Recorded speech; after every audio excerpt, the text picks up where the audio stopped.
Hi everyone, I'm Rincey and this is Rincey Reads. Today I'm going to be doing a book review on Shelter by Jung, and this is a book that was all over BookTube around like 3-4 years ago, and I completely missed the boat on it. And again, this is like another one of those stories where I was at a used bookstore and I saw that this was at the bookstore and I was like, oh, there are so many people who love this book, I should probably pick it up. And then I read it this weekend and completely devoured it and absolutely loved it. So in this book, you are following this character named Jung. He is of Korean descent.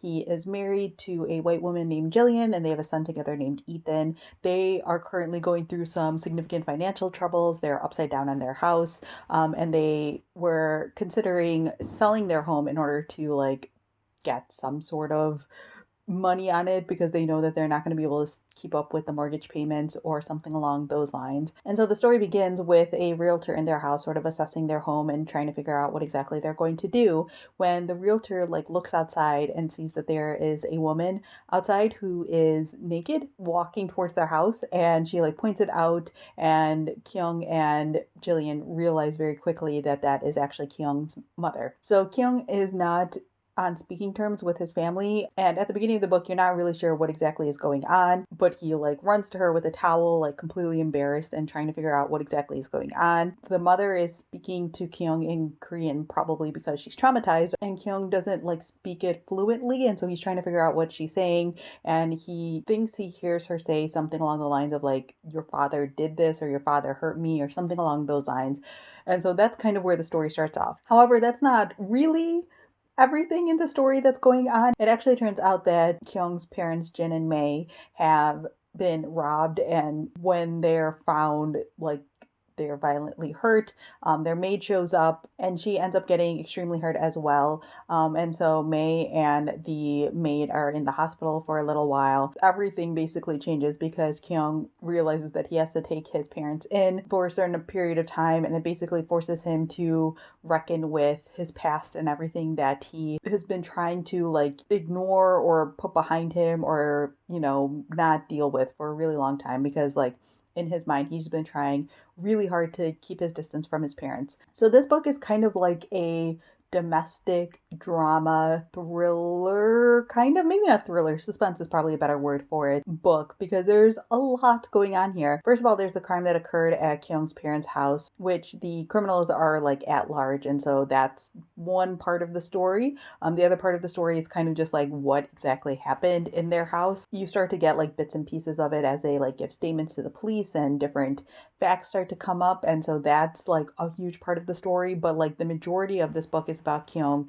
dealing with his anger and guilt, and him talking about things that had happened in his past and in his history that he never really talked to Jillian about before, and how that's sort of impacting his life and his family, and especially now that he's forced to take his parents in and deal with that. And then there's this whole other aspect of the story that has to do with Korean life, Korean culture, Korean family life, and things like that, which just also was so fascinating. So I really enjoyed this book. I actually listened to this on audiobook. I almost listened to the whole thing in one day because I was so intrigued to see what was going to happen in this story and what the truth was. It was very clear that there was more going on here than was being explained to the reader at the beginning of the story. And so I couldn't stop reading this book, or I couldn't stop the desire to keep reading this book or listening to this book, because I desperately wanted to know what was actually happening in this family, and then therefore how everything was going to turn out in the end. This is a book with a lot of twists that I didn't see coming. There's also a lot of discussion in here about Korean church life and that whole aspect of it, and sort of growing up and holding on to resentments from your childhood. Again, things about Korean family life, which, as someone who's Indian, I recognize a lot of that as well, and I feel like there are a lot of things in here that I recognize, not in my own family necessarily, thankfully, but just in people that I know around me and things like that, about pride and sort of hiding what's actually going on in your family life because you don't want other people to know the shameful things that are happening. There's just so many things in this book that are so well done. I think part of it is how effortless it feels. The author does an amazing job of creating this tension, and I could feel the tension in my body as I was listening to this book, because things are gonna blow up, but you just don't know how they're gonna blow up or when they're gonna blow blow up. And the thing is with this book is that there are actually quite a few explosions that happen. And I didn't really expect this book to be as much as it is for the short book that it is. There's so much plot that happens in here that even my synopsis is like just barely scratching the surface of what actually is happening in this story. It's a true family drama that like looks at marriage and the complications of marriage, and then sort of like the baggage that people bring into marriage and how that affects how things go. You know, childhood trauma, abuse, obviously trigger warnings for things along those lines. It's not like explicit in the abuse, but they like talk about past abuse and things along those lines.